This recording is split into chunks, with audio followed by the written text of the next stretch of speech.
If you notice that you're short of breath when you're doing daily activities, you may want to consider pulmonary rehabilitation. Conditions that qualify for pulmonary rehabilitation usually include COPD, such as emphysema, chronic bronchitis, asthma, or interstitial lung disease such as fibrosis and pneumoconiosis and asbestosis.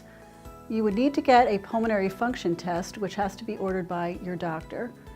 This would be to qualify for insurance repayment for pulmonary rehabilitation. In addition to the pulmonary function test, you would also need to get a low-level stress test to make sure that you would be able to exercise without compromise. Once you're admitted into the program, you would come twice a week to exercise.